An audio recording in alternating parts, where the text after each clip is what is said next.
क्या आपने कभी खुद से यह सवाल पूछा है कि मृत्यु के बाद आखिर आत्मा कहां जाती है? क्या सब कुछ यहीं खत्म हो जाता है या कोई अगली यात्रा, कोई और दुनिया हमारे इंतजार में है? आज का यह वीडियो सिर्फ एक जानकारी नहीं बल्कि एक आंतरिक यात्रा है, एक ऐसा रहस्य जो आपने शायद कभी नहीं सुना होगा। परमहंस योगानंद की दृष्टि से यहां आप जानेंगे वो सत्य जो मृत्यु के उस पार छिपा है, जहां विज्ञान मौन हो जाता है, जहां केवल आत्मा बोलती है और ब्रह्मांड सुनता है। दोस्तों, इस वीडियो को अंत तक देखना जरूरी है, क्योंकि अगर आप बीच में छोड़ देंगे तो शायद वो सत्य चूक जाएगा जो आपके जीवन और मृत्यु दोनों को बदल सकता है। अगर आप आत्मा, ध्यान और मुक्ति के गहरे रहस्यों में रुचि रखते हैं तो ये वीडियो सिर्फ जानकारी नहीं, एक दिव्य अनुभव बनने जा रहा है। तो मेरे साथ इस गहन यात्रा पर चलिए। और अगर आप हमारे इस प्रयास से जुड़े रहना चाहते हैं तो वीडियो को लाइक करें, कमेंट में AUM शांति लिखें और चैनल को सब्सक्राइब जरूर करें, क्योंकि यही आपकी अगली चेतना यात्रा का पहला कदम हो सकता है। तो अब आइए उस द्वार की ओर चलें जहां मृत्यु खत्म होती है और आत्मा का नया सूर्योदय होता है। क्या आपने कभी मृत्यु को नजदीक से देखा है? नहीं, उस मृत्यु को नहीं जो शमशान ले जाती है, जिसे हम रोते हैं, जिसे हम अंत समझते हैं। मैं उस मृत्यु की बात कर रहा हूं जो जीवन का दरवाजा है, एक ऐसा द्वार जिससे आत्मा गुजरती है और फिर भी जीवित रहती है। परमहंस योगानंद ने कहा था, मृत्यु कोई अंत नहीं, यह आत्मा की यात्रा में एक गहराई है, एक परिवर्तन है। जैसे एक व्यक्ति वस्त्र बदलता है, आत्मा भी शरीर बदलती है। तो आइए आज उस रहस्य को जानने चलें, जिसे जानने के बाद मृत्यु का भय नहीं रहता, बल्कि एक शांति उतर आती है, जैसे कोई पुराना मित्र मिलने आने वाला हो। जब मृत्यु आती है तो क्या होता है? हम देखते हैं कि एक शरीर शिथिल हो गया, ना हिलता है ना बोलता है। लेकिन क्या यही अंत है? परमहंस योगानंद कहते हैं, मृत्यु के क्षण में आत्मा शरीर से बाहर निकलती है, जैसे कोई पक्षी पिंजरे से उड़ जाए। वह शरीर जिसे हमने मैं समझा था अब बस एक वस्त्र रह जाता है। लेकिन आत्मा, वह तो ऊर्जा है, चेतना है, और चेतना मरती नहीं। जब आत्मा शरीर से बाहर निकलती है तो वह इस संसार से अलग नहीं होती, बल्कि पहले वह कुछ समय तक अपने पुराने संसार को देखती है। हाँ, वह सब सुनती है, रोते हुए अपने प्रियजनों की आवाजें, वह सब देखती है, लोग कैसे उसे अंतिम बार निहार रहे हैं, और वह भीतर से पुकारती है, मैं यहीं हूं, रो मत, मैं जीवित हूं। लेकिन कोई सुन नहीं पाता, क्योंकि आत्मा अब सूक्ष्म शरीर में है। परमहंस योगानंद ने बताया था कि मृत्यु के बाद आत्मा कुछ समय तक उस जीवन से जुड़ी रहती है जिसे उसने अभी छोड़ा है। फिर धीरे धीरे, जैसे कोई नींद में उतरता है, वह आत्मा सूक्ष्म लोक की ओर बढ़ती है। ध्यान कीजिए, वह आत्मा अब शरीर से बाहर है, कोई भार नहीं, कोई सीमाएं नहीं। वह हवा की तरह है, प्रकाश की तरह, पर एकदम होश में नहीं होती। उसके सामने एक सुरंग उभरती है, एक अंधेरे से भरी हुई, लेकिन अंत में एक उजाला दिखता है। यह वही सुरंग है जिसका जिक्र कई मृत्यु के निकट पहुंचे लोगों ने किया है। योगानंद इसे प्रकाश का द्वार कहते हैं। जब आत्मा इस सुरंग से गुजरती है तब वह अपने पूरे जीवन को एक पल में देखती है।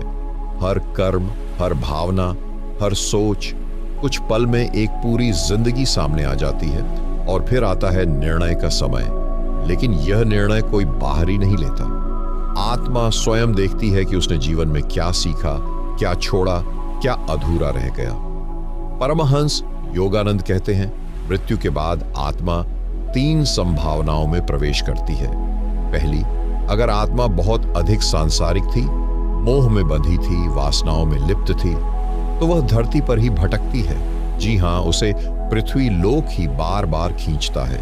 ऐसी आत्माएं प्रेत बनती हैं। वे वही इच्छाएं होती हैं जो शरीर के बिना अधूरी रह गईं। दूसरी, यदि आत्मा साधारण थी, कुछ पुण्य किया, कुछ पाप, तो वह यमलोक की यात्रा करती है, जहां उसे अपने कर्मों के फल भोगने होते हैं। यह न कोई स्वर्ग है, न नर्क, ये एक सीखने की जगह है। और तीसरी, यदि आत्मा एक साधक थी जिसने ध्यान किया, प्रेम किया, सेवा की, तो वह आत्मा सीधे ऊपर उठती है, सूक्ष्म लोकों में प्रवेश करती है और वहां उसे प्रकाश मिलता है, दिव्यता मिलती है, जहां कोई शोक नहीं, कोई पीड़ा नहीं, केवल शांति होती है। योगानंद ने कहा था, मृत्यु से डरना मूर्खता है, ये तो शरीर का विश्राम है, आत्मा की उड़ान है। वे कहते हैं कि जब आत्मा देह से मुक्त होती है तब पहली बार वह सच्चे अर्थों में आजाद होती है। लेकिन यह आजादी कितनी सुंदर होगी, यह निर्भर करता है इस जीवन पर। तो मित्र, जब तुम मृत्यु को सोचते हो तो डर क्यों आता है? क्योंकि तुमने आत्मा को नहीं पहचाना, तुमने अपने को शरीर समझ लिया। लेकिन परमहंस योगानंद की साधना यही थी कि मृत्यु से पहले आत्मा को पहचान लो, ताकि मृत्यु के बाद कुछ भी अपरिचित न लगे। ध्यान ही वह मार्ग है जिससे हम मृत्यु से पहले ही मृत्यु का अनुभव कर सकते हैं और फिर जान सकते हैं कि आत्मा कहां जाती है। आपने सोचा है, जब कोई मृत्यु को प्राप्त करता है तो वह एक नए जन्म की ओर बढ़ता है या मुक्ति की ओर? तो जब आत्मा शरीर से बाहर निकलती है और उस सुरंग से गुजर जाती है, तब क्या होता है? वह प्रवेश करती है एक दूसरे लोक में, जिसे परमहंस योगानंद अंतरिक्षीय क्षेत्र कहते हैं। यह कोई ग्रह नहीं, कोई तारा नहीं, यह चेतना का स्तर है। हम इसे न तो आंखों से देख सकते हैं, न वैज्ञानिक उपकरणों से नाप सकते हैं। यह केवल अनुभव से जाना जा सकता है। यह क्षेत्र सूक्ष्म लोक कहलाता है। यह वह जगह है जहां विचार वस्त्र की तरह होते हैं, जहां समय बहता नहीं, रुक जाता है, जहां आत्मा केवल होती है, बिना शरीर के, बिना नाम के, एक ऊर्जा, एक उपस्थिति। कल्पना कीजिए, आपका शरीर पीछे छूट चुका है, आपके पास कोई नाम नहीं, कोई चेहरा नहीं, लेकिन फिर भी आप हैं पूरी जागरूकता के साथ। आप देख सकते हैं प्रकाश, कंपन, आकाश में जैसे नृत्य करती ऊर्जा की लहरें। कुछ आत्माएं शांत हैं, कुछ बेचैन, कुछ ऊपर उठ रही हैं, कुछ नीचे खींच रही हैं। क्यों? क्योंकि मृत्यु के बाद आत्मा जहां जाती है वह स्थान उसके कर्मों के अनुसार निर्धारित होता है। परमहंस योगानंद समझाते हैं, हर आत्मा अपने कर्मों की गंध लिए होती है। यह गंध कोई भौतिक गंध नहीं, यह तरंग है, ऊर्जा का स्पंदन। यदि आत्मा ने जीवन में क्रोध, मोह, वासना, हिंसा, स्वार्थ इनका पोषण किया है तो उसकी तरंग नीचे की ओर खींचती है। वह आत्मा उन लोकों की ओर जाती है जहां और आत्माएं भी वैसी ही हैं। उन्हें अधोलोक कहा गया है। यह नर्क नहीं है जैसे किताबों में डराया गया, बल्कि यह वही मानसिकता का क्षेत्र है जिसे आत्मा खुद खींचती है। वहीं दूसरी ओर अगर आत्मा ने ध्यान किया, सेवा की, प्रेम किया, क्षमा किया, तो उसकी तरंग ऊपर उठती है। वह सूक्ष्म लोक के उच्च स्तरों में प्रवेश करती है, जहां शांति है, प्रकाश है, दिव्यता है। परमहंस योगानंद अपने एक शिष्य की मृत्यु का वर्णन करते हुए कहते हैं, जब वह शिष्य गया तो मैंने ध्यान में देखा, वह प्रकाश में समा गया। उसका मुखमंडल चमक रहा था और देवदूत जैसे सूक्ष्म प्राणी उसे लेने आए थे। क्या यह कल्पना है? नहीं।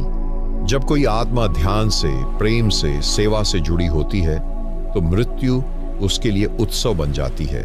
लेकिन जो आत्माएं बंधी रह जाती हैं, जिन्होंने अपनी इच्छाओं को मरते वक्त भी छोड़ा नहीं, परमहंस योगानंद कहते हैं, ऐसी आत्माएं बार बार अपने घर लौटती हैं। वे उसी कमरे में भटकती हैं जहां वे रहती थीं, उन्हीं प्रियजनों को देखती हैं जिन्हें वे छोड़ नहीं पाईं, लेकिन अब वे कुछ कर नहीं सकती।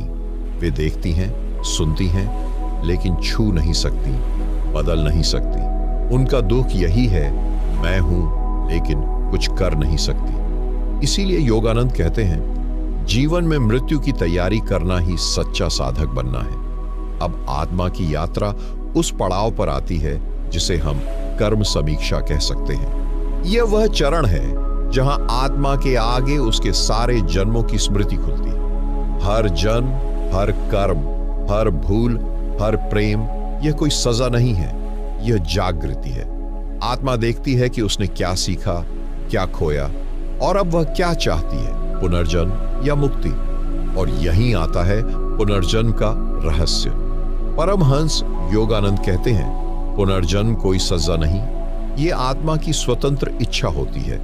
अगर कोई आत्मा कहती है, मैंने अब तक सब कुछ समझा नहीं, मुझे फिर से सीखना है, तो वह पुनः जन्म लेती है। कभी भारत में, कभी अमेरिका में, कभी पुरुष, कभी स्त्री, कभी राजा, कभी भिखारी। और हर बार वह यही प्रयास करती है कि इस बार चेतना को पा लूं, इस बार आत्मा को जान लूं। लेकिन अगर आत्मा पूर्ण हो जाए, अगर वह कह दे अब कोई इच्छा नहीं बची, अब केवल ब्रह्म चाहिए, तो वह आत्मा मुक्ति को प्राप्त होती है। मृत्यु एक द्वार है, पर उससे आगे क्या है? क्या आत्मा किसी एक बिंदु पर रुक जाती है? क्या पुनर्जन्म ही उसका अंतिम भाग्य है? या क्या आत्मा किसी ऊंचे लोक की ओर जा सकती है जहां जन्म और मृत्यु दोनों समाप्त हो जाते हैं? परमहंस योगानंद इस रहस्य को उजागर करते हुए कहते हैं, जैसे जैसे आत्मा सूक्ष्म होती जाती है, वह ब्रह्मलोक की ओर अग्रसर होती है। ब्रह्मलोक क्या है? यह कोई भौतिक जगह नहीं, यह परम चेतना की अवस्था है, जहां आत्मा अपने मूल स्रोत परमात्मा में विलीन हो जाती है। यह वह स्थिति है जहां न कोई विचार बचता है, न इच्छा, न कोई प्रश्न, न कोई खोज, बस मौन, बस शुद्ध अस्तित्व। परमहंस योगानंद कहते हैं, जब आत्मा सभी वासनाओं, बंधनों, इच्छाओं को पार कर लेती है, जब वह स्वयं को शरीर, नाम, रिश्तों से मुक्त कर लेती है, तब वह ब्रह्म के साथ एक हो जाती है। कल्पना कीजिए, एक आत्मा जो हजारों जन्मों से यात्रा कर रही थी, हर बार कुछ सीखती, कुछ खोती, कुछ पाती। एक दिन वह आत्मा थक जाती है, उसे अब कुछ नहीं चाहिए, न सुख, न दुख, न स्वर्ग, न पुनर्जन्म। वह केवल सत्य चाहती है। वह आत्मा एकांत में बैठती है और एक दिन वह अपनी अंतिम सांसों में ध्यान में उतरती है और मृत्यु के बाद वह सीधी ब्रह्मलोक की ओर जाती है। परमहंस योगानंद इस स्थिति को परम मुक्ति कहते हैं। यह कोई स्वर्ग नहीं है, यह कोई महल नहीं है, यह वह शून्य है जहां सब कुछ समाहित है। यह वह मौन है जहां सभी ध्वनियां विश्राम करती हैं। योगानंद जी समझाते हैं कि आत्मा की इस अंतिम यात्रा में 3 महत्वपूर्ण अवस्थाएं आती हैं। पहला, जागृति। आत्मा पहली बार जानती है, मैं शरीर नहीं हूं। यह उस क्षण होता है जब मृत्यु आती है और शरीर से अलगाव होता है। दूसरा, स्वीकृति। आत्मा अपनी यात्रा को स्वीकार करती है। वह खुद को डर से मुक्त करती है। वह समझती है कि उसका अस्तित्व चिरकालिक है। तीसरा, विलयन। जब आत्मा पूर्ण ज्ञान और प्रेम से भर जाती है, वह किसी भी रूप से ऊपर उठ जाती है, तब वह परम में विलीन हो जाती है। परमहंस योगानंद ने एक बार ध्यान की गहन अवस्था में कहा था, जब मैं ध्यान में पूरी तरह डूब गया तो मैंने देखा कि मेरा शरीर नहीं है, मेरा नाम नहीं है, मेरा मैं भी नहीं है, बस एक आलोकित मौन है जो मैं हूं। यह ब्रह्म है, यह परमात्मा है। यह वही है जहां आत्मा अंततः जाती है, यदि वह तैयार हो। लेकिन प्रश्न यह उठता है, क्या हम सब उसी ओर जा रहे हैं? क्या सब आत्माएं ब्रह्मलोक तक पहुंचती हैं? नहीं, बहुत सी आत्माएं बीच के स्तरों में भटकती हैं, क्योंकि वे अभी भी बंधी हैं अपने नाम से, रिश्तों से, दुखों से, इच्छाओं से। इसीलिए परमहंस योगानंद कहते हैं, मृत्यु की तैयारी जीवन में ही करनी होती है। क्या आपने कभी सोचा कि आप क्यों जन्मे? क्यों जीवन में सुख और दुख साथ साथ चलते हैं? क्यों बार बार मृत्यु का भय भीतर से उभरता है? ये सब संकेत है कि आत्मा अभी पूरी नहीं हुई है। पर जिस दिन तुम यह समझ लो कि तुम आत्मा हो जो मुक्त हो सकती है, तो उसी दिन से तुम्हारी अंतिम यात्रा शुरू हो जाती है। योगानंद जी कहते हैं, ध्यान मृत्यु की पूर्व प्रशिक्षण है। जो व्यक्ति ध्यान करता है वह मृत्यु को प्रतिदिन जीता है। हर दिन वह अपना शरीर छोड़ता है ध्यान में, हर दिन वह गहराई में उतरता है और हर दिन वह ब्रह्म को छूता है। एक दिन वह पूरी तरह वहीं समा जाता है। मृत्यु के बाद आत्मा कहां जाती है, यह निर्भर करता है आपने जीवन में कहां रहना चुना था। यदि आप हर दिन क्रोध में रहे, मोह में डूबे रहे, लालच में जिए, तो मृत्यु के बाद आत्मा उन्हीं तरंगों में फंसी रहती है। लेकिन यदि आप प्रेम में जिए, मौन में रहे, सेवा की, तो आत्मा ऊर्ध्वगामी हो जाती है। परमहंस योगानंद की मृत्यु का समय आया। वे अपने शिष्यों के बीच थे, मुस्कुरा रहे थे, आंखें बंद हुईं और वे ऐसे गए जैसे कोई दीपक लौ में समा जाए। शरीर वहीं था, लेकिन उसमें आत्मा नहीं थी। वह आत्मा अब ब्रह्मलोक में थी, पूर्ण, शुद्ध, अनंत। क्या तुम तैयार हो उस यात्रा के लिए? क्या तुम अपने भीतर झांक कर देखना चाहते हो कि मृत्यु तुम्हारा अंत नहीं, बल्कि एक आरंभ है?